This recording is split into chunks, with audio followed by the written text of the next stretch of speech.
Kwento ito ng isang ordinaryong empleyado na pinagkalooban ng matinding kapangyarihan para maging tagapagligtas sa ibang mundo. Nagngangalang siyang Yuji at kasama niya palagi ang mga slimes at ang isang proud wolf kahit saan man siya pumunta.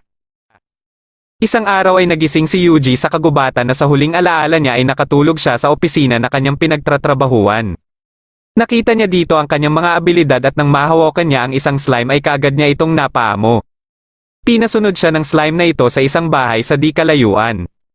Pagkapasok nila dito ay nakita nila ang madaming libro. Nang binuksan niya ang libro na Grimoire of Divine Destruction ay kaagad siyang nagkaroon ng mahika sa fire, water, earth at wind. Nakita niya din dito ang marami pang slimes na gusto din magpaamo sa kanya. Mabilis naman niya itong napaamo at lahat ng binabasa na libro ng mga slime na ito ay dumedagdag sa mga kapangyarihan niya dahilan para maging isa siyang sage. Nagulat siya nang magsalita ang mga slimes at paulit-ulit na binabanggit ang kanyang pangalan. Isang araw pagkabalik niya sa guild nila mula sa kanyang misyon ay inakala ng receptionist ng guild na si Lily na sumuko na si Yuji sa misyon nito. Ngunit hindi alam ni Lily na nakumpleto na pala ni Yuji ang misyon na kumuha ng mga dryad flowers na iniluwa ng slime na si Sura. Nagulat si Lily at ang mga adventurers sa nakita nila. Kaagad na tinawag ni Lily ang guild master na si Aegis. Habang nag-uusap sila Yuji at Aegis ay biglang dumating ang adventurer na si Rezen para ipaalam kay Aegis ang usok na namataan nila sa kagubatan at nabalitaan nila na may hukbo ng mga halimaw dito. Kaagad na kinausap ni Yuji ang ibang mga slimes para alamin kung saang direksyon patungo ang mga halimaw. Base sa paglalarawan ng mga slimes sa tinatahak na daan ng mga halimaw ay napag-alaman ni Yuji na papunta ito sa bayan ng Fasten kung saan sila naruroon. Kaagad na pinulong ni Aegis ang mga adventurer para sabihan na lisanin na ang bayan. Ngunit karamihan sa mga ito ay tutol sa plano ni Aegis dahil hindi umano nila kayang iwan ang mga mamamayan ng Fasten para iligtas ang kanilang mga sarili. Dito na sinabi ni Yuji na gagamitin niya umano ang Dragon Bone para makalika ng Dragon's Flame para lipulin ang mga halimaw na paparating. Nag-alinlangan muna sila Aegis ngunit dahil sa sinabi ng adventurer na si Gale ay sumang-ayon din sila sa plano ni Yuji. Habang naghahanda si Yuji ay nasa labas naman ng bayan ang ibang adventurer para pigilan ang mga halimaw at mabigyan ng oras si Yuji. Nakita naman nila Dryad at ibang slimes ang isang lalaki sa kagubatan na may hawak na magic stone. May kutob si Yuji na galing dito ang mga halimaw na umaatake sa bayan. Sa tulong ng mga slimes ay nadakip nila ang lalaki at mabilis na na-dispel ni Yuji ang magic stone na dala nito. Plano ni Yuji na dalhin ng mga slimes ang lalaking ito ngunit kaagad naman itong nagpakamatay. Dahil sa nahihirapan ng mga adventurer na pigilan ang maraming halimaw ay inutusan ni Yuji ang ibang slimes na tumulong dito. Namamangha naman si Lily habang pinagmamasdan si Yuji sa ginagawa nito. Inutusan ni Yuji si Lily na sabihan sila Aegis na papasukin na ang mga adventurer sa loob ng bayan. Nang makapasok na ang ibang adventurer ay nasa labas pa sila Gale at Rezen na nilalabanan ang malaking halimaw. Dito na tumulong ang Proud Wolf para patayin ang halimaw at ipasok sa loob sila Gale at Rezen. Gumawa na si Yuji ng barrier para palibutan ang buong bayan at kaagad na ginamit ang kanyang atake na Hellfire of Demise. Dahil sa may natira pang mga halimaw ay ginamit uli ni Yuji ang ataking ito kahit na nanghihina na siya. Matapos nito ay kaagad naman siyang nawalan ng malay. Nagising siya sa isang silid sa guild at nandito din si Lily. Nakita niya na nagdidiwang ang buong guild sa pagkakaligtas ni Yuji sa kanilang bayan. Pagkaalis ni Lily ay naalala ni Yuji ang nakaraan niyang buhay. Pagkabalik ni Lily sa silid ay wala na dito si Yuji at umalis na ito ng bayan. Ipinaalam ni Lily kay Aegis ang pag-alis ni Yuji at nakita din niya sa mesa ang nakita nila Aegis sa kagubatan. Ayon kay Aegis ay posibleng kagagawa nito ng kulto na matagal na nilang naririnig. Hindi naman nila alam na nasa likod pala ang isang slime ni Yuji para pakinggan ang pag-uusap nilang dalawa. Nakarating sila Yuji sa bayan ng Kilia at nagparehistro din siya bilang adventurer sa guild dito.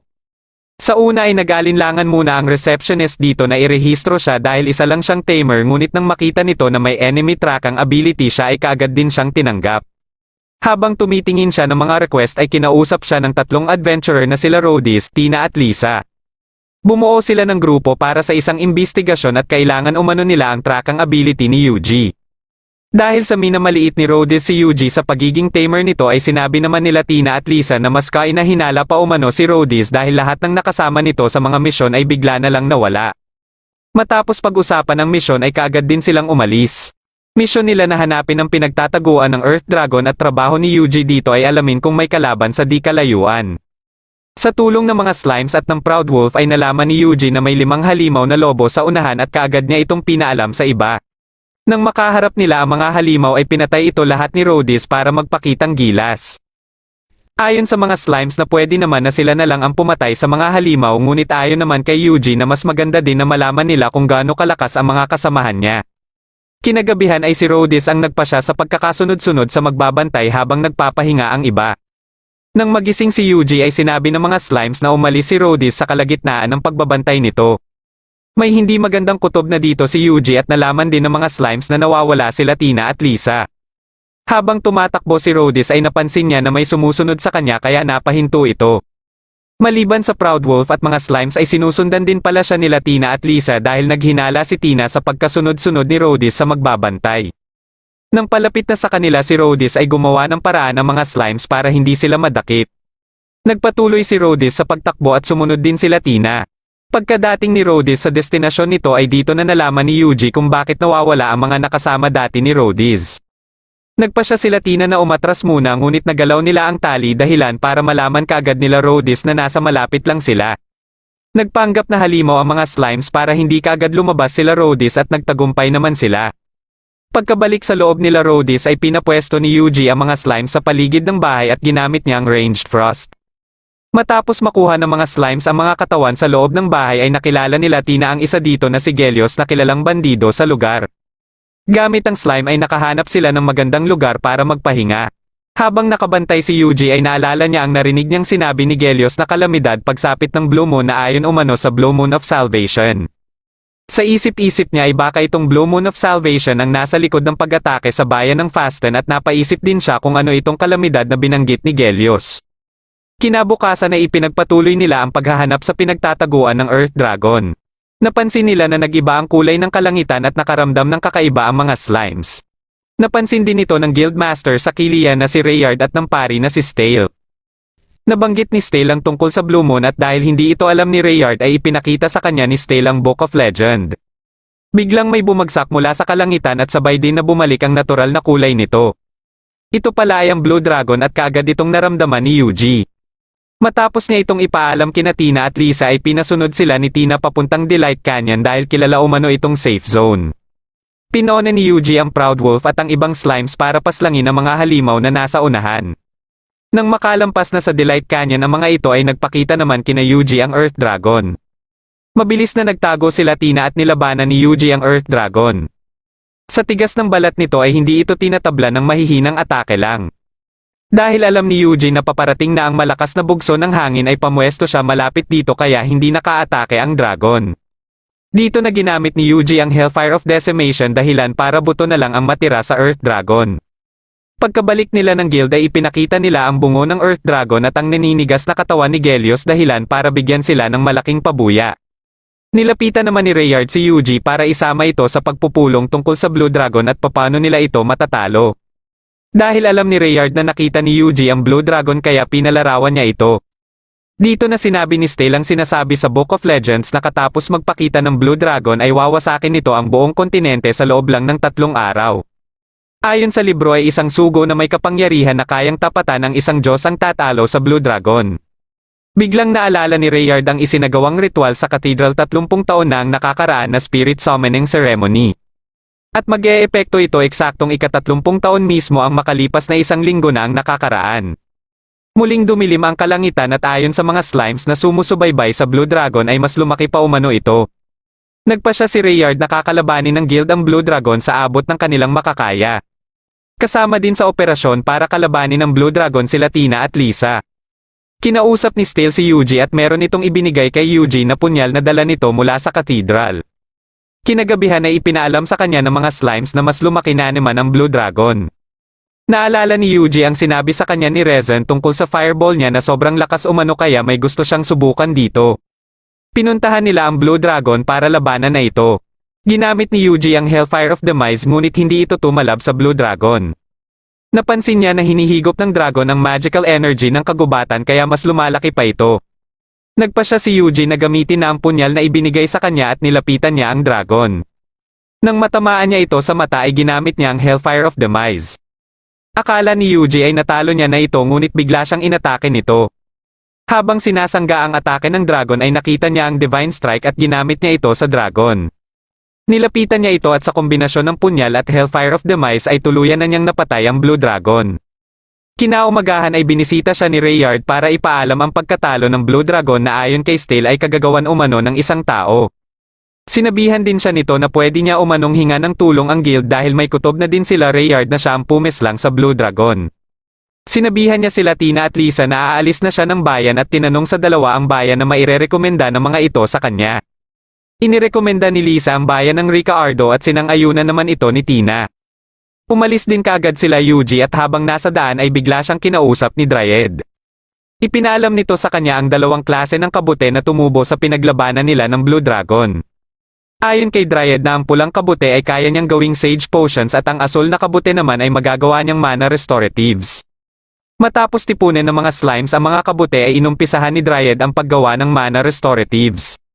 Ngunit nagtataka siya na kulay pula ang kinalabasan nito imbis na asul. Naisip nila na baka sa kalidad ito ng tubig na ginamit kaya lumikha muna sila ng distilled water. Dahil sa kakulay ng magic stone ang potion na nagawa ni Dryad ay naalala muli ni Dryad ang araw na tinulungan siya ni Yuji. Nang makumpleto ang distilled water ay nagtagumpay din sila na maperpekto ang potion. Matapos magawa ang mga potion ay bumalik na si Dryad sa Drya Forest at nagpatuloy na sila Yuji sa paglalakad. Napadaan sila sa kagubatan na puno ng hamog at nakaamoy ang Proud Wolf at mga slimes ng amoy tao. Sa di kalayuan ay narating nila ang isang nayon na nakangiti sa kanila ang lahat ng tao. Nakausap nila dito ang isang matanda at dinala siya sa bahay nito. Tinanong siya kung ano ang pakay niya sa nayon at sumagot si Yuji na naligaw lang umano siya dito dahil sa hamog at patungo dapat siya sa bayan ng Ricaardo. Bago umalis si Yuji ay tinanong niya ang pangalan ng nayon at ayon naman sa matanda na tinatawag ang nayon nila na Mesias. Habang patuloy sa paglalakad ay nararamdaman ni Yuji na may kakaiba sa nadaanan nilang nayon. Pagkadating nila sa Ricaardo ay inuulan ito ng nyebe. Kaagad silang tumungo sa isang kainan ngunit sarado pala ito.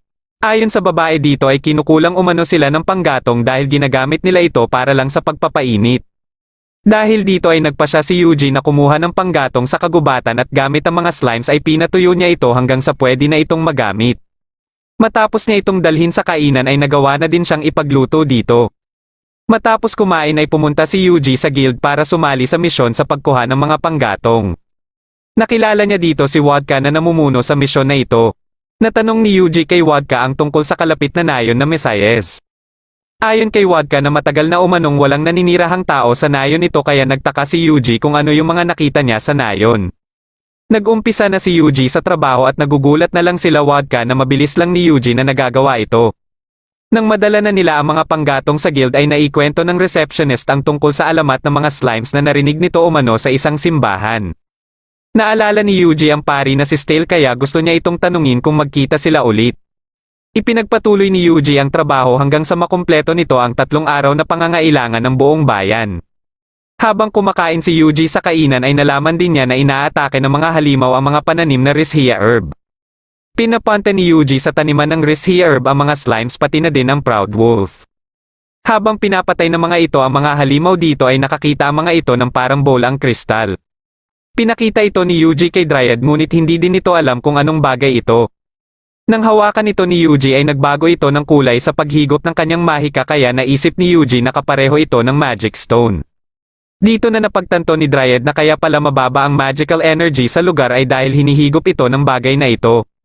Dito din nalaman ni Yuji mula kay Dryad na kaya din inuulan ang lugar ng nyebe ay dahil sa mababa na ang magical energy dito. Alam ni Dryad na may ibang taong gumawa nito dahil may naramdaman umano siyang kapangyarihan na hindi galing kay Yuji. Dinispel na ito ni Yuji at inutusan ng mga slimes na hanapin ang iba nito. Nakakita sila ng 108 na magic stone ores na nakakalat sa buong lugar.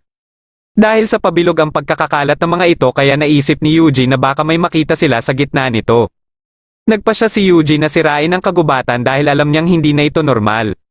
Gamit ang Hellfire of Demise ay nawasak ni Yuji ang gitna ng kagubatan at nang nilapitan nila ito ay nagulat sila nang makita ang isang pinto dito. Binuksan nila ito at kasama ang mga slimes ay pinasok ito ni Yuji at nakita nila dito ang mga magic stones. Biglang may dumating dito na 2 lalaki na nag-aalala at nabanggit ng mga ito ang pangalang Javier kaya naisip ni Yuji na baka ito ang mastermind. Pinasundan niya sa mga slimes ang 2 lalaki at bumalik siya sa taas. Habang sinusundan niya mula sa taas ang dinadaanan ng mga slimes ay napadpad uli sila sa nayon ng Mesayes. Narinig niya ang pinag-uusapan ng mga ito kasama ang taong si Javier na ang matanda pala na nakausap niya dito. Kasama din ni Javier ang mga taong nakangiti at mga tagasunod pala silang lahat ng Blue Moon of Salvation. Inutusan ni Javier ang iba na kunin ang mga magic stones na nakakalat sa lugar. Inutusan naman ni Yuji ang mga slimes na maglibot-libot sa nayon. Napadpad ang mga ito sa isang silid na may maraming libro at dokumento kaya pinakuha itong lahat ni Yuji. Sunod na napuntahan ng mga slimes ay ang silid na may mga kayamanan at pinakuha din ito ni Yuji. Nalaman nito kaagad nila Javier pati na din ang pagkawala ng mga libro at hindi na din nila makausap ang mga naatasan sa paghahanap ng mga magic stones. Habang nag-uusap-usap ang mga ito sa posibilidad umano na pakay ng umatake sa kanila ay nalaman ni Yuji ang tungkol sa cleansing flame. Ayon kay Javier nasasabog ito sakaling mamatay silang lahat. Para matalo umano nila ang sumasalakay sa kanila ay nagpasya silang lahat na magpakamatay. Nakaramdam sila Yuji ng lindol kaya pinagtipon-tipon niya ang mga slimes para sa pagtakas. Nang makaalis na ng nayon ang mga slimes ay gumamit si Yuji ng 3 klase ng barrier para pigilan ang cleansing flame. Sa lakas ng cleansing flame ay unti-unting nabasag ang ibang barrier kaya bago pa mabasag ang huling barrier ay ginamit ni Yuji ang Total Isolation Array at nagtagumpay siyang mapigilan ito. Pagkabalik ni Yuji sa Ricaardo ay unti-unti na ding natunaw ang nyebe. Kinabukasan ay naimbitahan si Yuji para ipagdiwang ng bayan ang pagtatapos umano ng taglamig. Pagkabalik niya ng kanyang tinutuluyan ay binasa niya ang mga dokumento na nakuha nila sa nayon ng Mesayes. Isa dito ay naglalaman ng mga pangalan na pinaghahanap ng Blue Moon of Salvation. Nakalagay din dito ang kanyang pangalan at kasalukuyan na itong ginagawa ng mga assassin ng Blue Moon of Salvation sa ibang tao na nakalista.